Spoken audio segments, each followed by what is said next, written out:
James was enjoying his life on the island of Sodor, but he still had a lot to learn.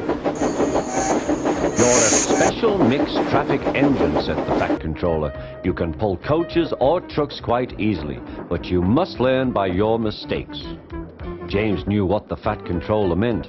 He could well remember that dreadful accident on his first day. Be careful with the coaches, James, said Edward. They don't like being bumped. Everyone came to admire James. I'm a really splendid engine, he thought, and suddenly let off steam. A shower of water fell on the Fat Controller's nice new top hat. Just then the guard blew his whistle, and James thought they had better go. Go on, he puffed to Edward. Don't push, replied Edward. The coaches were grumbling too.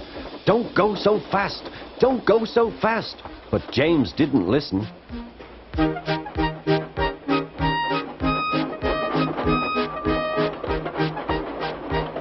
When at last they stopped at the next station, two coaches were beyond the platform.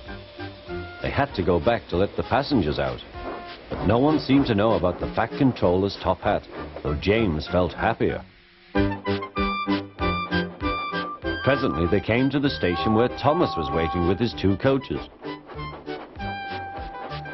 Hello, James, said Thomas. Feeling better? That's right. Oh, that's my guard's whistle. I must go. I don't know what the Fat Controller would do without me to run this branch line. And he puffed off importantly. Edward and James passed the field where James had had his accident. The fence was mended and the cows were back again.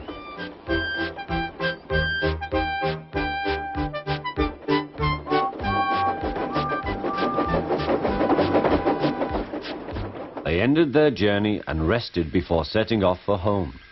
James was still wondering what the Fat Controller would have to say about his top hat.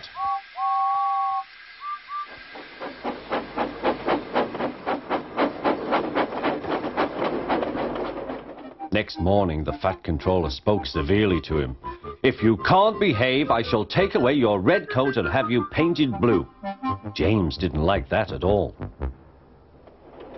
He was very rough with the grumbling coaches as he brought them to the platform. Don't talk, come on, he called to them. Gordon never has to fetch his own coaches, he thought to himself, and he's only painted blue. To make James even more cross, this time no one came near him. I'll show them, he thought. They think Gordon is the only engine who can pull coaches.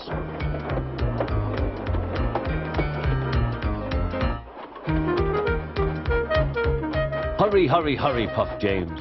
You're going too fast, replied the coaches. James laughed and tried to go faster, but the coaches wouldn't let him. We're going to stop, they said. We're going to stop.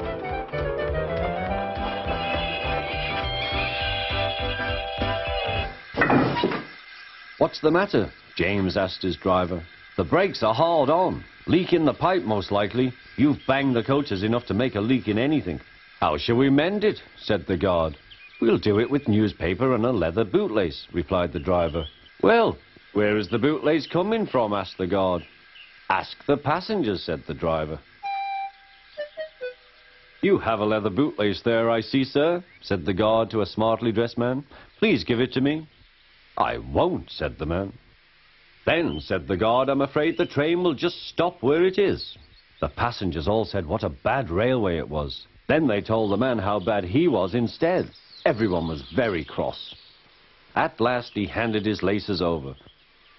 The driver tied a pad of newspaper tightly round the hole in the brake pipe, and James was able to pull the train.